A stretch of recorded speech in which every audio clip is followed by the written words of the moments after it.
Shalom, shalom, shalom. Selamat pagi masyarakat iman yang dikasih oleh Tuhan.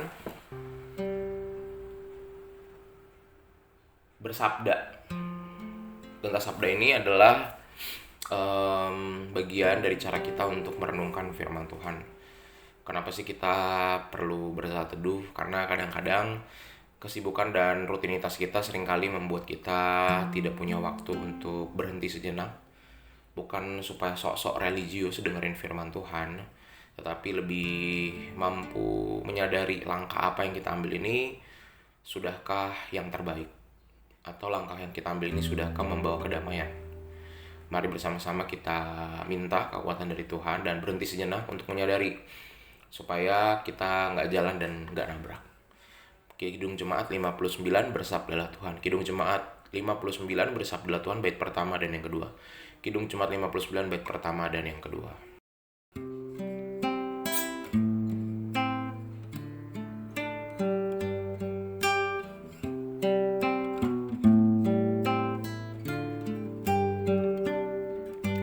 Bersabdalah Tuhan, kami mendengarkan.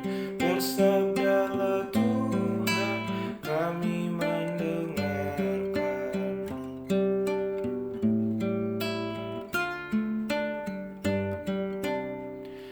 Kuatkanlah kami dan hiburlah kami. Kuatkanlah kami dan hiburlah kami. Mari kita berdoa. Tuhan, kami di hari ini butuh dikuatkan oleh Tuhan. Bukan karena kami tidak mampu menjalaninya, tapi karena kami tahu bahwa kami ini orang yang seringkali teledor, tidak hati-hati dan jatuh di lubang yang seharusnya kami tidak perlu jatuh. Tuhan, hari ini kami butuh dikuatkan oleh firman-Mu agar kami mampu dengan tegap, dengan berani, dan juga dengan bijaksana melangkah dalam hidup ini. Kami serahkan, hanya dalam nama-Mu kami berdoa dan bersyukur. Amin. Mari bersama-sama kita buka firman Tuhan dari 2 Raja-Raja 1. 2 Raja-Raja 1. 2 Raja-Raja 1 ayat yang ke 13 sampai 18. 2 Raja-Raja 1 ayat 13 sampai 18. 2 Raja-Raja 1 ayat 13 sampai 18. 2 Raja-Raja 1 ayat 13 sampai 18. 2 Raja-Raja 1 13 18. Dengarkan sabda Tuhan. Kemudian raja menyuruh pula seorang perwira yang ketiga dengan ke-50 anak buahnya. Lalu naiklah perwira itu ketiga itu, dan sesudah sampai berlututlah ia di depan Elia, serta memohon belas kasihan kepadanya, katanya, "Ya abdi Allah, biarlah kiranya nyawaku dan nyawa ke-50 orang hamba-hambamu ini berharga di matamu. Bukankah api sudah turun dari langit memakan habis kedua perwira yang dahulu dengan ke-50 anak buah mereka? Tetapi sekarang biarlah nyawaku berharga di matamu." Maka berfirmanlah malaikat Tuhan kepada Elia, "Turunlah bersama-sama dia, janganlah takut kepadanya." Lalu bangunlah Elia dan turun bersama-sama dia menghadap raja.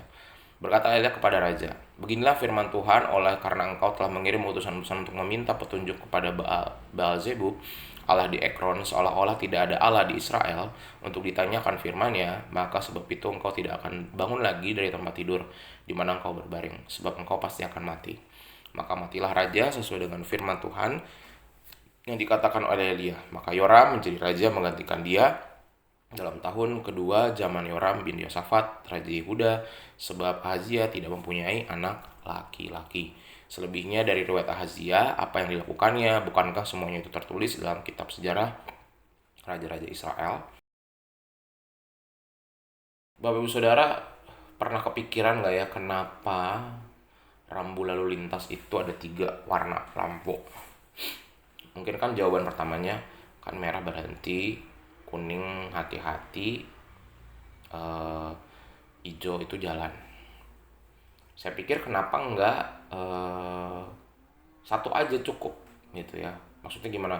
Kalau tandanya lampu merah aja, kalau merah berarti harus berhenti, udah gitu aja. Kalau merahnya mati berarti jalan gitu kan, harusnya kan sesederhana itu aja. merah berhenti, kalau nyala, kalau dia lampu merahnya hilang berarti oh ini jalan. Tapi kenapa perlu 3 kali? Karena manusia itu suka melawan. Ya sampai harus dibikin 3 warna. Mungkin mikir 2 aja deh, merah sama hijau.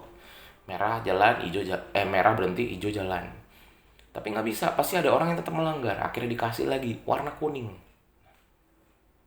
Manusia itu nggak bisa dikasih satu tanda langsung paham. Tahu dia mengerti, tapi kadang-kadang dia nggak mau ikut aturan itu. Nah sama seperti Raja Ahazia. Raja Ahazia ini Raja Israel Utara yang keras kepala. Kita sudah baca di satu raja-raja sebelumnya kan, sebelum dia menggantikan bapaknya Ahab. Di 2 raja-raja ini akan lebih banyak terbahas tentang raja-raja setelah.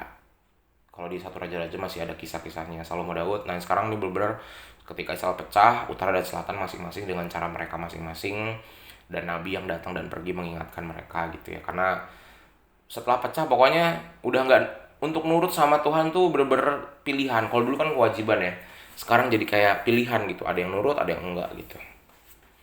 Nah di kitab ini dibuka 2 raja-raja dengan kisah raja yang tidak taat pada Tuhan. Dia ke Beelzebub, ala Ekron, agama lain, dan mencari petunjuk ke sana. Nah kisahnya tuh kalau Bapak Ibu baca, jadi sebenarnya Tuhan udah nyuruh Elia sebelum si Raja Ahazia bertemu dengan nabi dari Ekron. Dia datang duluan, nyamperin, terus orang pada tahu kan, ada Elia nih. Kemudian disampaikan ke raja-raja, Nabi Elia datang nih kan, karena Elia itu so identik dengan hukuman dari Tuhan. Akhirnya dia nyuruh 1 perwira dan 50 anak buah gitu kan untuk memberhentikan.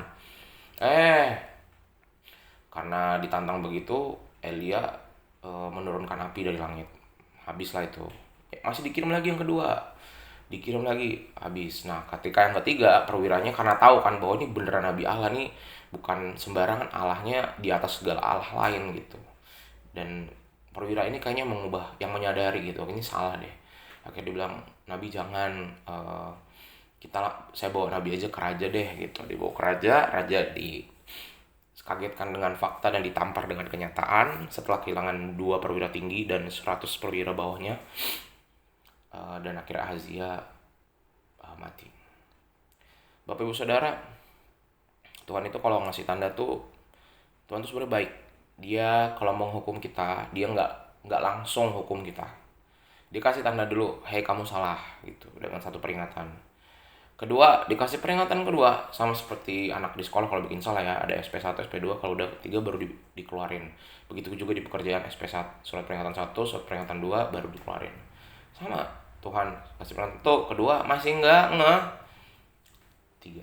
Nah Bapak Ibu jangan sampai, kalau udah sampai peringatan ketiga sih itu udah kacau banget ya. Dan hidup kita pasti bisa berantakan. Lebih baik kalau kita sudah melihat tanda-tanda dari Tuhan, dapat teguran keras, Tuhan itu nunggu itu dari orang lain, dari banyak orang, segeralah bertobat dan minta ampun sama Tuhan dan pada sesama.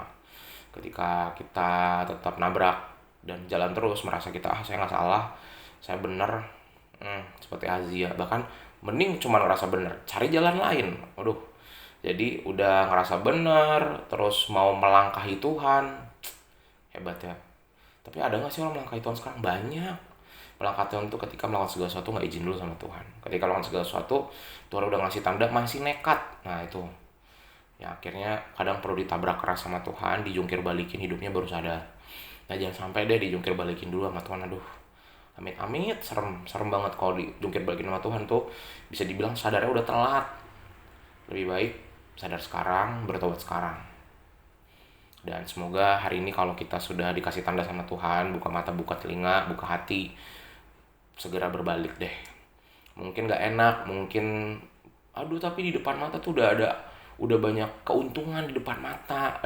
Udah apa yang saya inginkan dan saya ambisikan depan mata. Jangan, kalau Tuhan bilang berhenti. Karena belum tentu itu baik buat kita. Segala sesuatu yang kita pikir indah dan baik buat kita belum tentu baik seturut dengan waktunya Tuhan. Mungkin baik tapi nanti, nggak sekarang. Atau memang itu kelihatannya baik tapi sebenarnya enggak.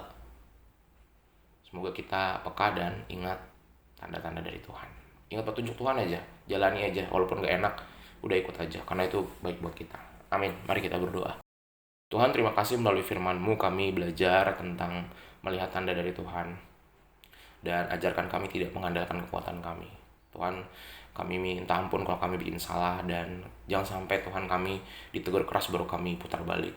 Sehingga berikanlah tanda-tanda surat peringatan-Mu agar kami bisa segera menyadari kesalahan kami. Kami serahkan hanya dalam nama kami berdoa. Amin. Selamat pagi, Tuhan Yesus memberkati, tetap bersemangat.